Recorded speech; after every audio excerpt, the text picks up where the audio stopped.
Buenos días. Bueno, doctor, inicialmente habíamos hablado sobre la investigación y gestión de la valoración como estrategia de reconocimiento laboral del talento clave, llámese talento clave aquel personal especializado en algunas empresas que prestan servicios de salud, son empresas sociales, específicamente de acá de Ocaña. Doctor, le voy a hacer algunas preguntas, pero manéjelo como si fuera un conversatorio. Usted puede decir lo que inclusive después, más allá de lo que la misma pregunta pudiera solicitarle. Doctor, en el momento en que usted o su personal elige los colaboradores o el personal que se involucra dentro de la institución que usted dirige, ¿cuáles son los criterios que se manejan para la elección de ese personal? Mire, en el caso de las empresas sociales del Estado y que prestamos salud, tenemos que dividir dos grandes grupos que hacen parte de los equipos de trabajo. Unos grupos que van y asisten temas que no son misionales para la institución, ¿cierto? Y que pues esos trabajadores tienen una característica diferente. Muchos de ellos los asociamos en grupos que aquí se llaman contratos sindicales o cooperativas o empresas EATs, trabajadoras. Y hay otros grandes grupos que son los grupos estrictamente misionales. Y esos grupos misionales quedan en función, unos de la oferta que tengamos, ¿cierto? Otro de las calidades que podamos conseguir en esos grupos, otros de los servicios en los cuales van a estar esas personas, llámese médicos, llámese jefes de enfermería, llámese auxiliares de enfermería, odontólogos, bacteriólogos, fisioterapeutas, etcétera, etcétera.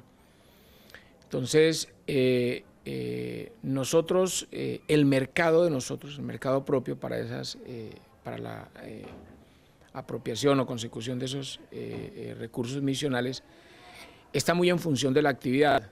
Te comento algo, el especialista, ¿cierto? En el especialista pues confiamos en el buen trabajo y pues a lo largo en el desarrollo de sus propias actividades vamos mirando las habilidades y vamos observando el trabajo de la persona, el desarrollo de sus propias tareas, ¿cierto? Pero no tenemos otras alternativas para Ocaña como tal y en este caso para el Hospital Emiro Quintero Cañizares. Por eso te digo, ¿qué proceso de selección podemos tener si lo que la oferta nos manda son los 2 o los 3 especialistas, ¿cierto? En el caso de los médicos generales, ¿cierto? Más que de pronto poderles generar como el amor propio por la institución, el sentido de pertenencia y pues la invitación a que todos los días el paciente lo veamos de manera distinta y eso, pues lejos de eso es muy poco lo que se puede hacer, porque también estamos casi que con la oferta limitada para decir necesitamos 30 médicos tenemos, no nos podemos estirar. Nos llegan 5, pero de acá también se nos van 5 para Venezuela especializarse, o etcétera, etcétera. Entonces, cuando uno habla del personal en salud, hay que tener esas dos grandes, diferencias. ¿Quién va orientado hacia lo que no es misional, que son servicios generales, lavandería, aseo, cocina, vigilancia, una cantidad de cosas, ¿cierto? Y quién va a los servicios misionales, que es a los que van a tener el contacto directo con el paciente y a los que van propiamente a actividades exclusivas de salud. Consideramos entonces que ese personal que usted está haciendo referencia sobre el personal misional, por lo que usted me está dando referencia, obligatoriamente ustedes tienen que tomar lo que esté en ese momento de oferta en el mercado. Es decir, no tienen la opción de hacer una selección específica, bien sea por su experiencia, su misma hoja de vida y encima de eso por las competencias que pueda demostrar este personal. Es decir, se tiene que ver obligado a veces a contratar a lo que esté en el mercado en ese momento. Para el caso nuestro, y te hablo específicamente de Hospital Emiro Quintero Cañizares, ¿cierto?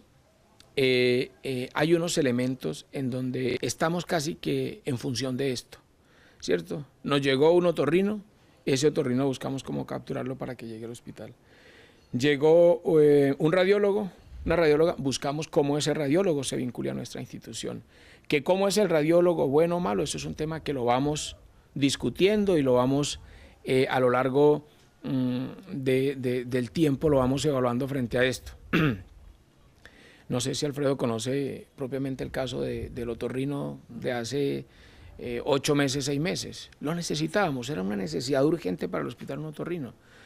Miramos el desarrollo de las actividades, no reunió como las condiciones para nosotros como institución y nos tocó que tomar una decisión de decirle, mire, con toda la necesidad que tenemos con usted, pero prescindimos de su servicio, ¿cierto? Nos llega la oportunidad de un segundo otorrino, ¿cierto?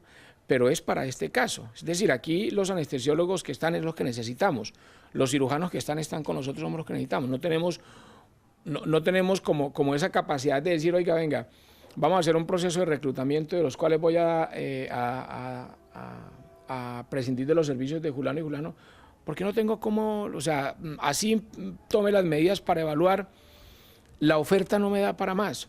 Diferentes en otros servicios que se hacen complementarios a la actividad, como el caso de banco de sangre. Nosotros en banco de sangre y en laboratorio clínico, obviamente al ingreso del trabajador, que es una fase que la que nosotros llamamos la fase de inducción al trabajador, obviamente va a tener 20 días pues, para que él entre a familiarizarse con todos los elementos que tiene y se hace una especie de evaluaciones, ¿cierto? Pues como para mirar competencias del profesional frente a eso a la hora de ingresar al servicio. Más cuando banco de sangre pues es lo que es en la parte de fraccionamiento, lo que es en la parte de transfusión, del acto transfusional como tal, son elementos tan delicados y tan complejos. Entonces nos toca para frente a esto, y en esto sí tenemos una oferta bastante grande de bacteriólogos. Te estoy hablando de estos 2 servicios, laboratorio y banco de sangre. Ahí sí se nos da la posibilidad de organizar unas hojas de vidas, mandarlos, incluso cuando vamos a necesitar un bacteriólogo para banco de sangre, mandamos 2, 3, hasta 4 bacteriólogos. Ellos hacen una inducción y después se les hace una evaluación mirando quién fue el que asimiló mejor el proceso, y después de eso está la evaluación constante, que es uno de los departamentos que tenemos más organizados. En la parte médica, la oferta de la medicina general, la parte médica, la oferta es muy limitada. Es los que tenemos. Hay épocas de abundancia, épocas de crisis de recurso humano para eso, sobre todo cuando se abren especialidades o cuando se abren esos cupos en Venezuela, casi que migran todos nuestros profesionales generales y quedamos acá en los servicios de urgencia, y eso un poco como cortos de ese personal. Hay otros servicios adscritos que son que tienen que ver directamente con la parte misional, que es como los auxiliares de enfermería, las mismas jefes de enfermería, que en eso sí no tenemos dificultades porque ya la academia interpretó el mercado, y hoy tenemos la Universidad Francisco de Paula Santander Cúcuta con facultad de jefatura de enfermería, tenemos la facultad de la Universidad de Pamplona, tenemos facultades de la Universidad Metropolitana que están constantemente entregándonos muy buen recurso de eso, y ahí no tenemos dificultades. Ahí podemos tener un cálculo de cuántas personas y en qué condiciones y qué características tienen las personas para llegar a trabajar con nosotros. Auxiliares de enfermería sí tenemos una oferta bastante grande, y ahí sí buscamos hacer un proceso de selección, sobre todo cuando tiene que ser la asistencia médica y en lo que tiene que ver con servicios del hospital. Doctor, y ya después que ya este personal esté contratado, ¿cuál es el proceso que se le sigue para poder obtener de ellos un excelente desempeño? ¿Qué hacen ustedes en planes de capacitación, de desarrollo, de actualización? ¿Hay algunos programas establecidos para eso? ¿O realmente pues cada quien tiene que asumir esa parte profesional por su cuenta? Bueno, mira, el sector salud es un tanto indistinto porque, ¿cómo te digo? Siento que es un servicio, es un elemento que agobia tanto que usted no ve, ¿cómo te explico? no ve como tanto... ¿Preocupación? No, como que no ve usted esa auxiliar de enfermería o esa jefe de enfermería o ese médico que se quiera quedar más de 5, más de 8, más de 10 años en el servicio. O sea, el servicio de salud es un servicio de salud complejo. La gente te manifiesta el cansancio muy rápido, la gente quiere que te rote rápido el servicio, el que llegó a urgencias le dice a uno, doctor, quiero que me dé un aire, quiero que me ponga en una brigada móvil extramural, quiero que me ponga en una brigada móvil urbana, quiero que me ponga en un servicio de hospitalización, quiero que me mande a hacer PIP, quiero que me mande a hacer demanda inducida, pero ya no aguanto más con urgencias, son 5 meses y eso. El que está en hospitalización te manifiesta lo mismo, el que está en el quirófano te dice casi que cosas iguales, o sea, uno lo que hace es prácticamente como mover el personal de acuerdo, como pues donde él sienta más comodidad, obviamente porque es un trabajo, o salud es un trabajo que fatiga bastante y eso se está. Nosotros de verdad, pues el Departamento de Recurso Humano genera algunos elementos para los incentivos a los trabajadores. Últimamente estamos llamando a la gerencia de manera individual, junto con el equipo humano, a esos trabajadores que pues se destacan por su labor, que se destacan por su actividad, pues primero que todo a motivarlos, a darles las gracias. Estamos haciendo unas especies como condecoraciones, a otros les estamos expidiendo una resolución como un acto administrativo donde se elogia la labor y se hace esto. Hay unas cosas que nosotros tratamos de hacerlas, que le hemos venido implementando por una acción generalizada, a la cual no siente uno que le tengan que dar una respuesta, porque es una obligación de nosotros como empresa. Es decir, entender que hay que mejorar salarialmente la condición laboral, eso es un tema importante. A mí me parece que con eso yo estoy motivando al trabajador, decirle, mire, tú tienes que tener una compensación digna a tu labor, a tu esfuerzo y todo eso, ¿cierto? El tema de cómo garantizarle la seguridad social y unas prestaciones sociales también que puedan dignificar, entre otras cosas, eso. El tema que el salario sea muy justo a tiempo, que son elementos a los que uno no los ve como si estuviésemos haciendo un esfuerzo como institución o es un premio que nos tiene que dar el trabajador a nosotros, pero es lo mínimo que podemos hacer con ellos, tener un salario digno, una seguridad social, unas prestaciones sociales como lo manda la ley, tener que ese salario, su compensación sea pagado justo a tiempo. Estamos pagando, ahorita mismo estamos pagando en los 5 primeros días siguientes a la comisión de labor. Y creemos que esas son unas condiciones mínimas pues para que el trabajador se sienta motivado frente a esto.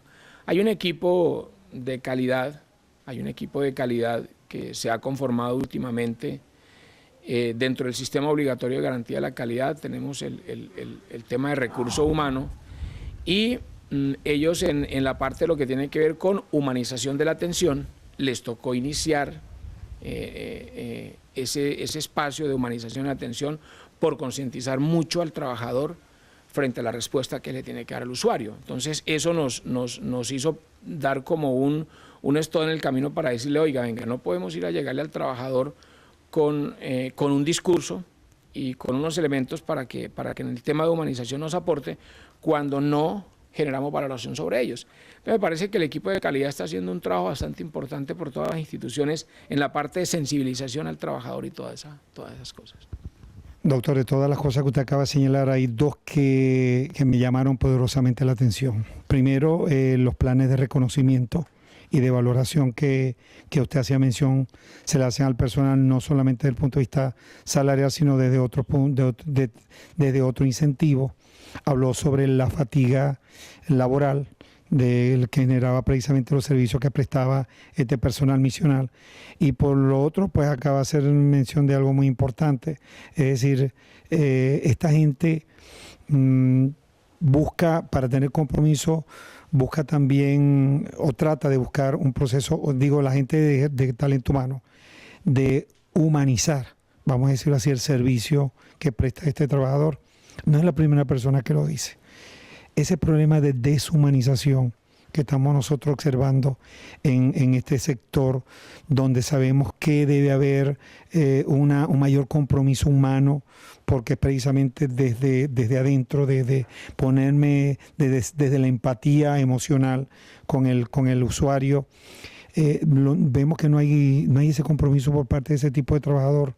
¿Qué propuestas tienen ustedes en este momento para buscar mejorar esa piedra angular que la veo yo, por lo que más o menos he venido observando en los entrevistados anteriores?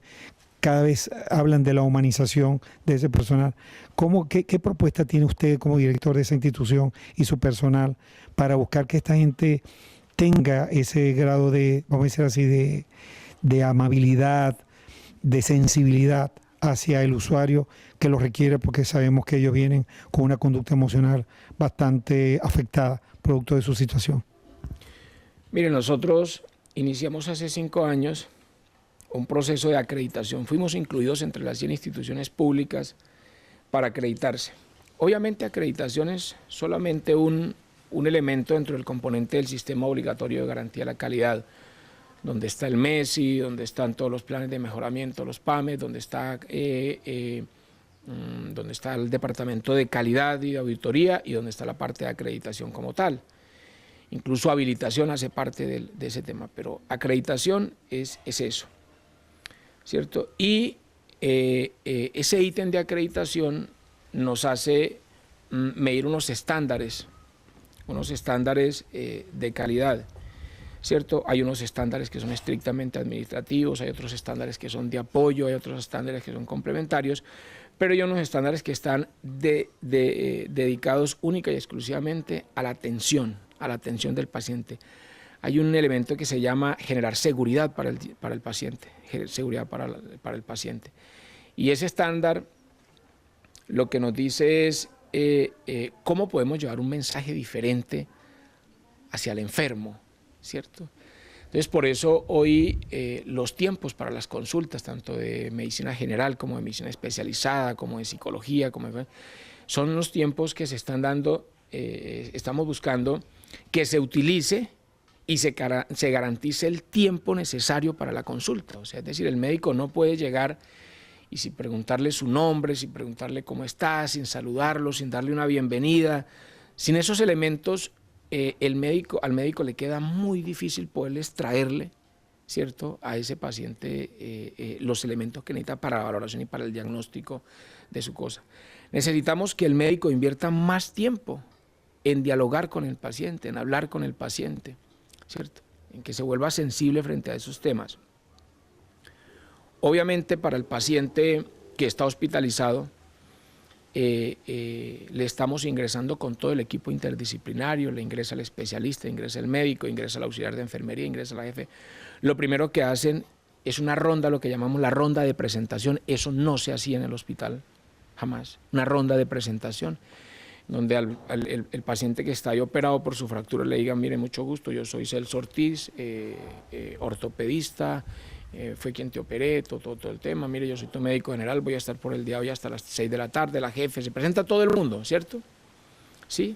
Entonces, todos esos elementos que acompañan esas cosas hacen que la relación entre paciente e institución genere más confianza y de ahí se pueda extraer mucho.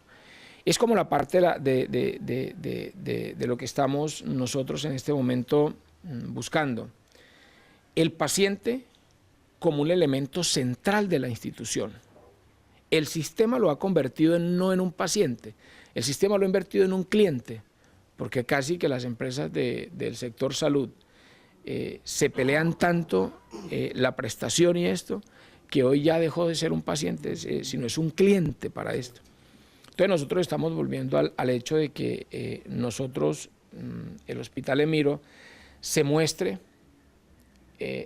como un elemento no solamente de diagnóstico y de tratamiento, sino de acompañamiento en la vida y en la integridad de la persona como tal. Tenemos incluso unas escuelas de formación, la Escuela Nuevo Milenio, Escuela Tecnisalud de Aguachica y Escuelas Calcuta, María Teresa de Calcuta, que son niñas que van a hacer el trabajo social de las pasantías por el hospital, y las encontrás vos abordando los pacientes en los servicios, ¿cierto? Para estar dialogando con ellos y para estarles preguntando sobre... Porque muchas veces el paciente no lleva un problema grave de salud. El paciente necesita es llevar un mensaje y lo quiere comunicar, necesita un receptor que lo escuche.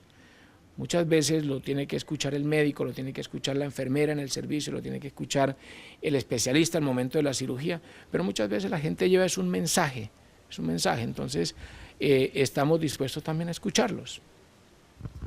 Doctor, esa sintonía que usted maneja en este momento sobre lo que estamos hablando, ¿la tiene el resto de su equipo directivo? Mira, no es fácil,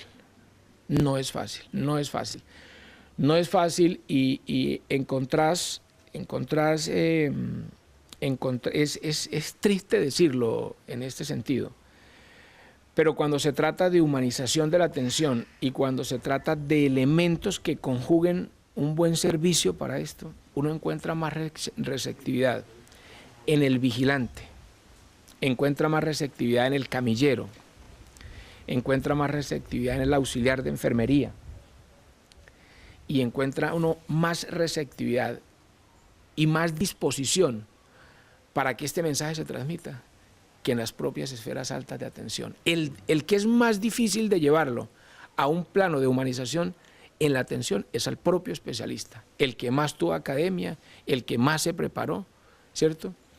Y el que tiene una intervención casi que directa, porque es la vida del paciente que está en manos de ellos. Ese es el que es difícil llegarle con este mensaje. Todos lo conocemos que es así, casi que incluso cuando uno hace la convocatoria para este tipo de reuniones y para llevar las estrategias de cómo hacerlo, casi que con la participación de la gente a este tipo de reuniones y a este tipo de eventos, uno puede hacer esa pequeña descripción que te estoy haciendo. ¿Y usted no cree que para su gestión efectiva, doctor, esto no pudiese ser una piedra de tranca y que realmente su gestión no se pueda visualizar dentro de la imagen corporativa de esa institución? Mira, uno muchas veces como gerente queda confundido en un mar de cosas que el mismo sistema lo atrapa. Quedas confundido en cómo vas a recuperar tu cartera, en cuáles servicios le vas a incluir más al portafolio, ¿cierto? En cómo vas a enfrentar la competencia privada, ¿cierto? Sí. En cómo vas a llegarle, cuál va a ser la estrategia que vas a utilizar para llegarle al asegurador. O sea, uno como gerente termina envuelto en todos estos elementos que circundan lo que te acabo de decir y descuida de tajo un poco la actividad para la cual uno está creado. Es cómo pongo una institución al servicio de la gente, al servicio del usuario como tal. Para el caso nuestro, que es una institución pública, nosotros sí pedimos, yo no desconozco los grandes avances y las grandes mejoras que ha tenido el Hospital Emiro Quintero Cañizares, enormes, inmensas, enormes.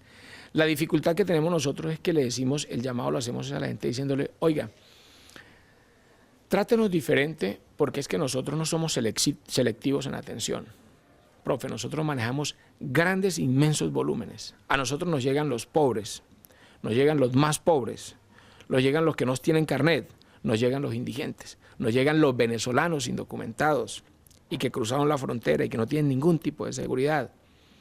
Nos llega la población indígena, nos llega la población desplazada, nos llegan los desmovilizados. O sea, nosotros somos la institución receptora de todo lo que tiene que ver. O sea, los volúmenes de nosotros son volúmenes inmensos.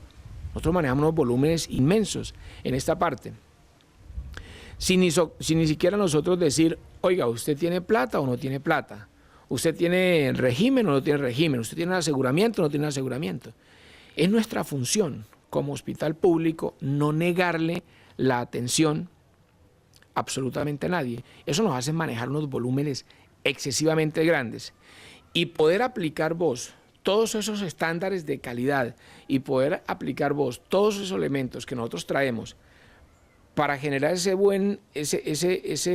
sintonía entre institución y paciente se hace un poco más difícil, porque nosotros no somos selectivos en la atención. Nosotros no decimos, mira, este régimen no lo atiendo yo, si no tienes plata no puedes ingresar, Entonces, nosotros manejamos grandes volúmenes y eso es lo que hace que muchas veces todas esas buenas intenciones que nosotros tengamos frente a esto se dispersa y obviamente seguimos cometiendo algunos errores pequeños, pero que hay que seguir corrigiendo esto. Doctor, si bien es cierto, dentro de la entrevista lo del presupuesto no tiene nada que ver, pero usted me está conduciendo a que tenga que hacerle esa pregunta. Sí sabemos que en Latinoamérica el sector salud es uno de los sectores más afectados desde lo gubernamental por la, vamos a decirlo, por el poco presupuesto que se le asigna a cada institución, y usted acaba de manejar, de conversar de que los volúmenes que ustedes manejan, obviamente eso amerita una inversión inmensa desde el punto de vista de lo que es no solamente capital humano, sino de equipo, maquinaria, tecnología, en fin. Pero en su gestionar ese presupuesto, ¿hay algo de eso dirigido y orientado al personal para su proceso de evaluación de desempeño, su proceso de valoración y de reconocimiento laboral? Sí, mira, nosotros tenemos unos rubros dentro del presupuesto que los orientamos a lo que tiene que ver con la parte de bienestar social. Y ese bienestar social se encarga de asignar unas tareas precisas y de generar una serie de actividades que para nosotros son bien interesantes. Lo que pasa es que muchas veces por los tiempos que manejamos no todos podemos hacer parte de esas tareas. Aquí el amigo Luis Alfredo nos acompaña poco a las caminatas, a las tareas que hacemos nosotros de integración propiamente. Hacemos unos campeonatos internos de microfútbol, tanto femenino como masculino, hacemos campeonatos de baloncesto, ahorita lo vamos a hacer de baloncesto femenino. Hacemos una serie de actividades que integren a nuestro personal frente a esto y dedicamos unos buenos recursos a esta labor. Obviamente nos ha faltado un poco más de decisión dentro de ese Comité de Bienestar Social, de pronto a respaldar algunas propuestas académicas de compañeros que desean de pronto avanzar y pues con mucha motivación por seguir creciendo académicamente, y nos ha faltado como un poco de decisión frente a esto, en cómo invertir en esa parte, ¿cierto? Pues de la misma manera nosotros sentimos que el departamento de calidad, que hoy lo integran casi 13 personas, es un departamento que nos está costando más o menos 62 millones de pesos. El solo recurso humano nos cuesta 62 millones de pesos, porque tenemos médicos, porque tenemos, ahorita nos toca que ubicar concurrencia dentro de la parte esa, tenemos médicos, tenemos especialistas en la parte de lo que tiene que ver con calidad, con auditoría, con interventoría, con todos esos elementos, y todo ese recurso humano que se llama el Departamento de Calidad, que esa fue una idea de mediados del 2014, es un departamento que está exclusivamente diseñando políticas de intervención, tanto para el paciente como para el trabajador, ¿cierto? De todas maneras estamos en fase de exploración y la gente como que no genera toda la confianza que necesita generar, pues para que digan esto es una propuesta seria frente a esto. No es fácil, como te digo muchas veces, llegarle con esto al trabajador, porque el trabajador muchas veces cuando vos le llegas con un video, con una charla, cuando le llegas con una capacitación, cuando le llegas con estos elementos, no se hace consciente de que eso es un valor agregado también que nosotros le estamos dando a su cosa, sino que dice, a mí eso me lo pudieras cambiar por 20.000 pesitos más en el sueldo, por 30.000 pesitos más en el sueldo. Muchas veces el trabajador lo único que ve que la empresa con lo que le puede retribuir y con lo que lo puede motivar laboralmente es con el salario. La gente lo ve desde el punto de vista del salario, que lo estamos haciendo porque no es por nada, pero lo estamos generando unos salarios más dignos, como te digo, más justo a tiempo y con esos elementos, garantizando la seguridad y garantizando esto. Pero no hay el reconocimiento total y efectivo por el trabajador cuando uno trata de hacer actividades que complementen por decir algo, el campeonato de microfútbol y el campeonato de fútbol. A ese se asisten, ¿cierto? Entonces vamos a hacer que una tertulia, vamos a hacer que una salida, que una integración, que unas cuestiones, muchas veces a eso se da cuando se asiste. Cuando se trata de cuando se trata de que vamos a traer un expositor para una actividad, cuando se trata que traemos al doctor Julano de tal que nos va a dar una charla en motivación, en esa cuestión. Entonces calculamos o esperamos tener 200 personas, nos llegan 35, 40 personas. O sea, la gente, esas cosas que le pones no fundamentan y no lo ven como tan esencial pues para el desarrollo de su propia personalidad y eso. Y de pronto a nivel institucional tampoco le ven como el mérito a eso. Doctor, cuando el trabajador no mide el salario emocional, que es esto de lo que usted está haciendo mención sobre las actividades que ustedes, las estrategias que ustedes generan, cuando el trabajador no mide ese salario emocional es porque no está comprometido con lo que está haciendo. Eso lo han demostrado muchos teóricos.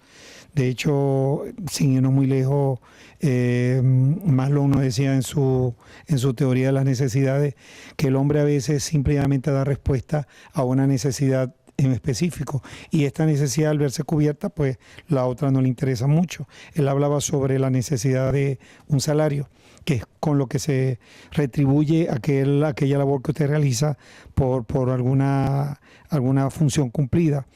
Pero también se habla de un salario emocional hoy día, que no tiene nada que ver con esos 20.000 pesos, sino que tiene que ver con esas capacitaciones, como usted decía, con esas charlas emocionales, con esas reuniones, con esas estrategias outdoor que ustedes manejan en el aspecto de sacar al personal para alguna actividad. Y sin embargo el trabajador no lo valora. La respuesta que nos dicen a eso es que no hay un compromiso realmente creado. ¿Qué pudiese estar fallando dentro de las estrategias que ustedes están aplicando?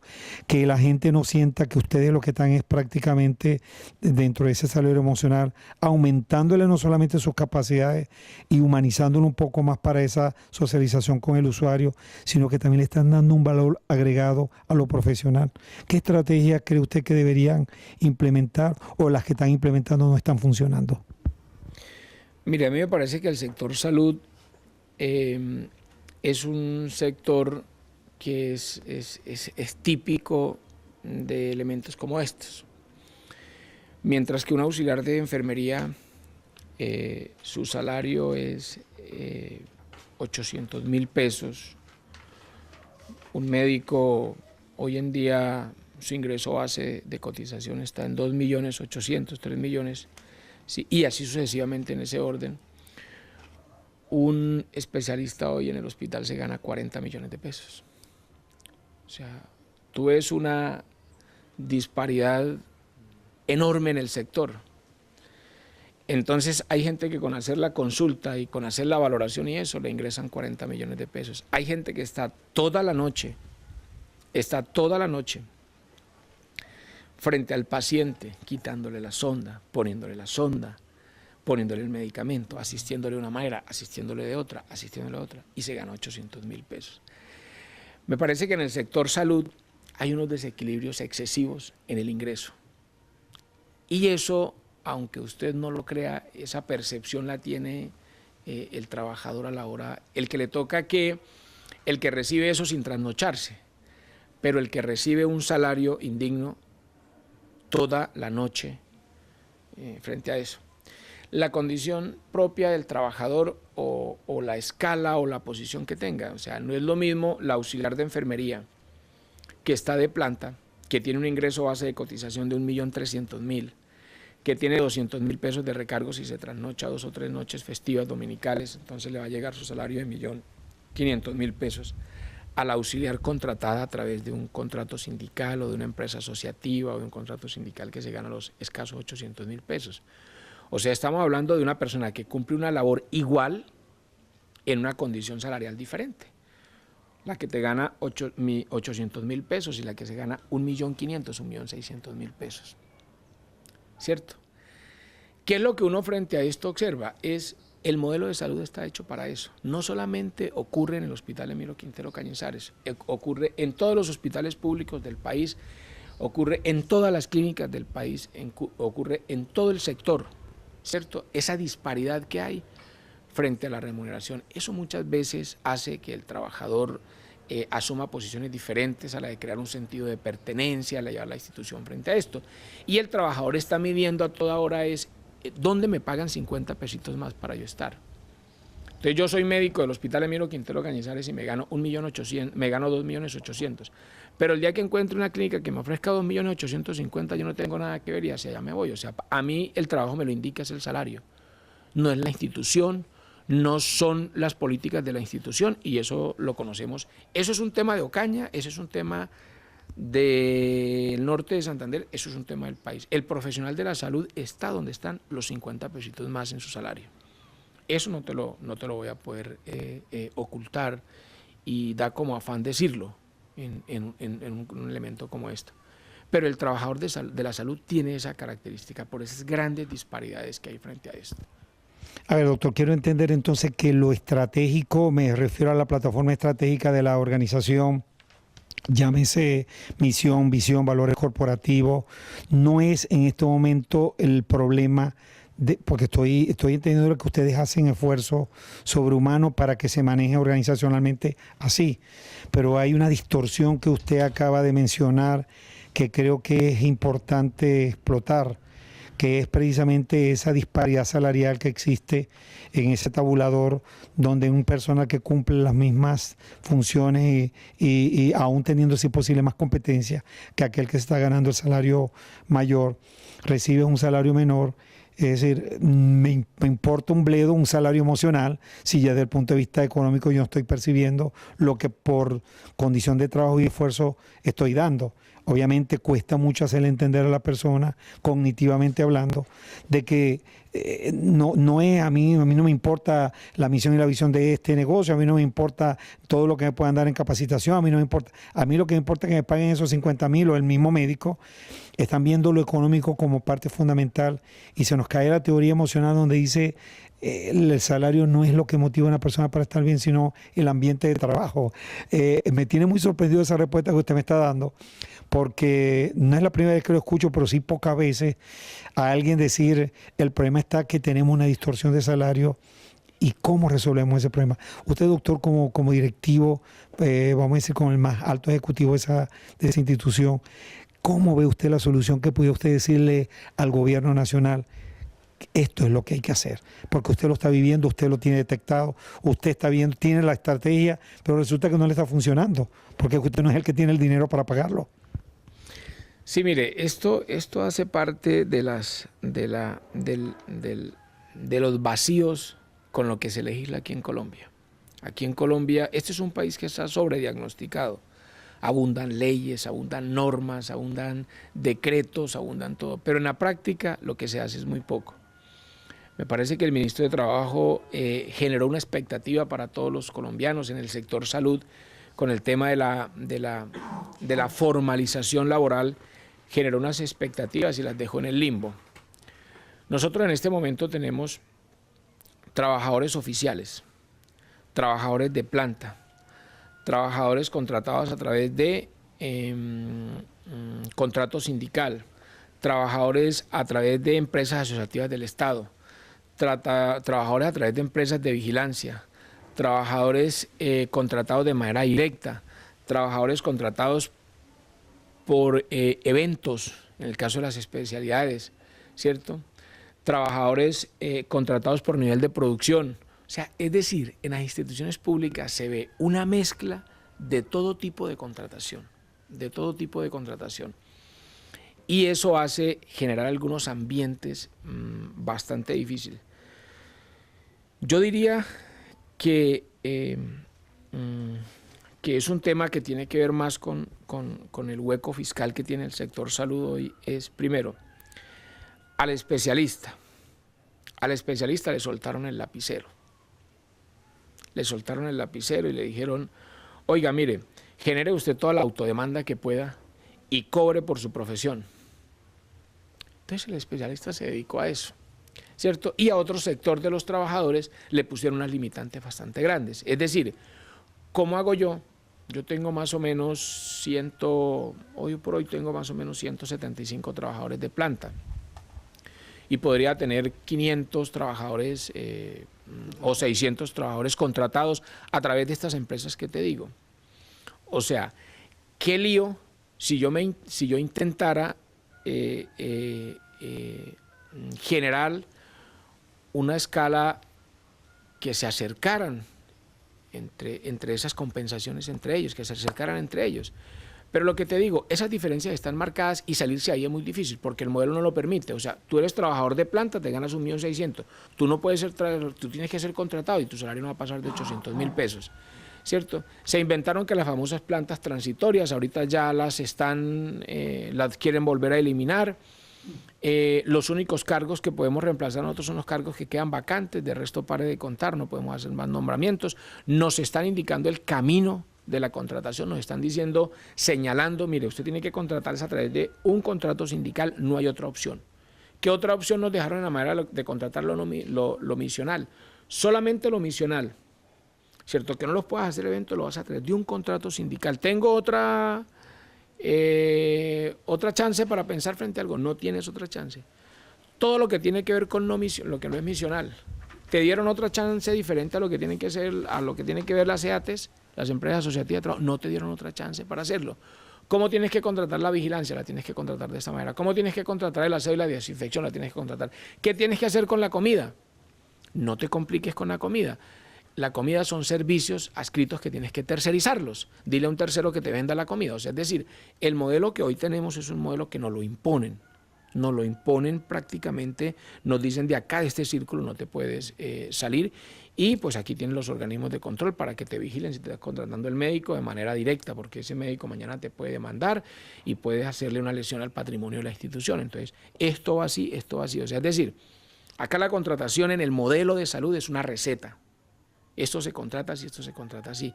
Y está dentro de la receta el plato fuerte que se llama la contratación por evento, que son las especialidades. Entonces el especialista se entra a la cirugía, ¿cierto? El especialista se entra a la cirugía, se entra con su equipo, ¿sí? Abre el paciente, empieza la cirugía y el especialista puede con el lapicero decir qué hizo y qué no hizo, ¿sí? Eso es un tema delicado. Eso es autodemanda para el sector, eso es una cantidad de cosas. O sea, como dice el dicho, le soltaron el lapicero al que opera, le soltaron el lapicero al que decide sobre la vida del paciente. Y eso es lo que incluso el propio ministro en este momento está denunciando con algunos elementos. El tema de la autodemanda, o sea, la autodemanda se salió tanto que eso creó una disparidad. Hoy aquí en Ocaña y en muchas partes tenemos especialistas cuyos ingresos están por encima de 150 millones de pesos, que eso es una barbaridad, ¿cierto? Porque el sistema le soltó el lapicero, fue al especialista y llegó y plasmó bajo una receta todo el resto de trabajadores de ahí para abajo, médicos, bacteriólogos, odontólogos, fisioterapeutas, técnicos en rayos X, auxiliares de enfermería, todo de ahí lo puso como una receta y dejó las especialidades acá arriba. De ahí que el papel que está haciendo Venezuela es un papel que yo lo digo, gran parte de los problemas de la salud aquí en Colombia ni siquiera vienen del modelo, viene desde la academia, viene desde la academia. Aquí las universidades que preparan a estas especialidades no entregan el año más de 2 o 3 cupos. Entonces, los que pueden ser radiólogos acá en Colombia son los hijos de los radiólogos, ¿cierto?, que tienen como esto. Sí. Porque la universidad allá metropolitana no entrega más de 2 cupos. Entonces, ¿quién estudia? El hijo de Julano. ¿Y quién es el hijo de Julano? Es un radiólogo en Bogotá de tal. ¿Y quién es el otro? Es el hijo de Julano, que es el radiólogo. 2 cupos, ¿cierto? Igual, en todas las especialidades, en anestesiología, en toda la mayoría de las especialidades, eso. Esa fue una puerta que le abrió Venezuela. Y yo te digo hoy quien está descongestionando, la salud en este momento es Venezuela con las especialidades y con la academia. Si no estuviésemos en una condición diferente a la que tenemos. Cuba nos está dando una mano bastante grande, nos está llegando mucho profesional cubano y eso ha hecho que Colombia se oxigene. O sea, Colombia en materia de salud, dentro de eso, es un país de élites muy grandes, muy grandes. Por eso esa estampida de gente colombiana hacia Venezuela, hacia prepararse, porque no tuvieron la oportunidad. Entonces, no, que es que la academia de Venezuela es mala, mentiras, aquí en Colombia nunca le dieron la oportunidad. Entonces, mucho profesional de ese, ya no, mucho estudiante de eso nos está llegando ya como especialista y eso nos está dando un oxígeno a nosotros ya muy grande. Lo hemos sentido nosotros como cañeros, imagínese usted todo el país con la oferta que puede haber en ese sentido. Entonces, a mí me parece que ahí está como el tema, ¿no?, en esas grandes desproporciones que hay cuando se trata de una compensación a la labor de una persona. Doctor, en el trayecto de la entrevista he podido captar que usted tiene una visión política y una visión profesional del sector salud aquí en Ocaña. Y obviamente la manera en cómo usted ve esa situación, que la veo obviamente bastante grave, de que el especialista se esté prácticamente embolsillando casi todo el dinero y se está olvidando de que con él también trabaja un equipo de personas que es la que hace vida o la que le da vida precisamente a esa organización. Sin embargo, es al que el gobierno, las políticas no van orientadas a mejorarle su calidad de vida, de pronto no hay programas sociales que lo ayuden un poquito más también a que haya, como le digo yo, ese salario emocional que es más válido que quizás el económico. ¿Usted tendrá alguna aspiración política en su oportunidad para llegar dentro de lo que es el mismo departamento a nivel nacional que pudiera subsanar en parte toda esta situación que usted me está planteando hoy? Bueno, mire, la aspiración, lejos de ser política o no, es cómo poder hacer visible estos problemas, cómo poder hacer visible. Me parece que nos quedamos cortos en eso. No está llegando el mensaje completo al Congreso de la República y en materia de legislación estamos fallando de manera contundente. Me parece que en la salud nos falta el que nos cuente, o sea, el que estuvo allá, que nos cuente qué es lo que pasa. Yo puedo contar mi propia experiencia desde la prestación del servicio, porque nosotros somos un prestador del servicio. Pero nos hemos dado tanta brecha entre el prestador y el asegurador que hoy puede decir uno cuáles son, qué es lo abstracto que hay de la prestación, pero ya uno tiene medido y conoce de muy cerca qué está pasando con el aseguramiento. Que para mí el problema en Colombia es más de aseguramiento que de prestación de servicios en la práctica como tal. Aspiraciones en algún día, en algún momento sí, o sea, por cómo hacer visible y cómo hacer algunos planteamientos desde las realidades que uno ha podido encontrar frente a esto. Yo, por decir algo, conozco la Comisión de Salud del Congreso de la República y no me pierdo ninguno de esos debates. Y pues yo digo, bueno, hay mucha razón en lo que esta gente está planteando, pero les hace falta ir a conocer más la esencia allá en el fondo, qué es lo que está pasando con el asegurador, qué es lo que está pasando con el prestador. Me parece que hay una brecha muy grande, ¿cierto? Que hay una brecha muy grande entre quien está legislando y quienes están acá administrando el sistema como tal. O sea, no hay una comunicación directa y los que estamos acá en la prestación y en el aseguramiento dentro del ejercicio no hemos tenido la facilidad de hacer visibles esos problemas entre quien está allá legislando. Me parece que la discusión allá se genera una discusión que no tiene nada que ver. Yo cada rato miro en todo momento miro los proyectos y las ponencias de la Comisión en Salud y yo digo, en un lenguaje que tengo, estos están chorreados y el agua la tienen lejos. O sea, se está distando demasiado. Se separó el legislativo de acá del sector y eso le ha costado, que son mensajes que ya el propio ministro los está dando a conocer. O sea, el ministro está intentando, porque es un tipo, el ministro de Salud que tenemos hoy es un tipo muy técnico y muy académico. Les está diciendo, oiga, escúchenme, el alto costo, las enfermedades de alto costo, las 4 enfermedades de alto costo que tenemos, se están llevando el 70% del presupuesto de salud. Se lo están llevando. O sea, es decir, para un país que quiera adoptar un modelo en APS, en salud, que es la verdadera salud en 20 años, el día que nosotros no entendamos que tenemos que quitarle la responsabilidad del Estado para el autocuidado para nosotros, el día que yo no interprete que es la atención primaria, que es la promoción y la prevención la que va a generar una verdadera cobertura, ese día ninguna plata va a alcanzar. El gobierno está inyecte plata al sector y la plata se está yendo en el sector. ¿Por qué? Porque está abriendo ventanas. Hay 4 enfermedades hemofílicas, el cáncer, las enfermedades, el SIDA, ¿cierto? Y las enfermedades crónicas. Estas 4 enfermedades, dentro de las enfermedades crónicas, incluyeron a huérfanas, las enfermedades huérfanas. Entonces, estas 4 enfermedades se están llevando el 70% del recurso en salud, ¿cierto? ¿Qué le estamos dejando al verdadero propósito nuestro, que es la APS en salud, a la atención primaria? Es decir, nos ha costado mucho traernos un poquito el ejemplo de Cuba, que Cuba con menos plata puede garantizarle mejores coberturas y unos niveles de salud más dignos a la gente. ¿Por qué? Porque estamos en un país de abundancias, estamos en un país donde todo lo intentamos resolver es con el dinero. Es plata, es plata, es plata y ya, y no hay control sobre lo que se hace.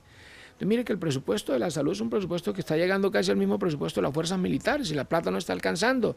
Las EPS están quebradas, los hospitales están quebrados en todo el país, porque todo lo están orientando al alto costo. Hoy bajo la figura de la tutela, hoy la justicia en Colombia, el sector de la salud y quien legisla se tienen que poner de acuerdo, porque yo bajo la figura de la tutela en una enfermedad huérfana, yo no puedo terminar. Mire, le voy a poner solo un caso para que usted se aterre y léalo en Revista Semana.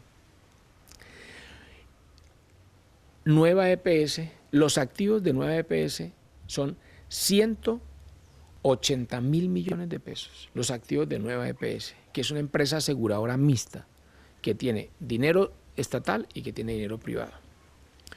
Solo 15 pacientes de 9 EPS en 5 años han gastado por encima de los activos que tiene Nueva EPS.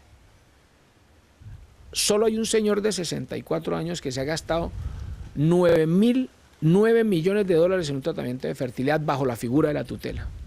Y para eso se ha prestado la justicia colombiana, para decirle, mire, sobre la figura de la tutela, ese señor de 62 años tienen que hacer un tratamiento de fertilidad. O sea, es decir, eso es lo que está clamando el sector.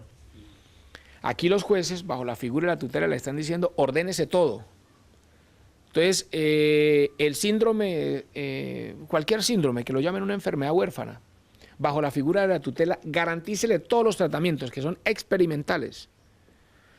Entonces, 9 EPS en 15 pacientes ha gastado más de 180.000 millones de pesos a lo largo de 6 años. O sea, más de lo que son los activos de 9 EPS.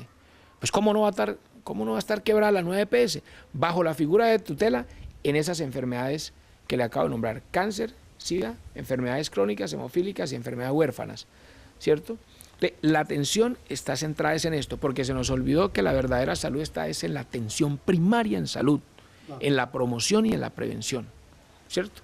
Se nos olvidó el tema, y cada vez más estamos pensando que es responsabilidad del Estado que me diga que yo bajo un comercial es que tengo que mandar a cepillar a mi hijo los dientes. Cada vez estamos esperando es que sea el cáncer del cuello uterino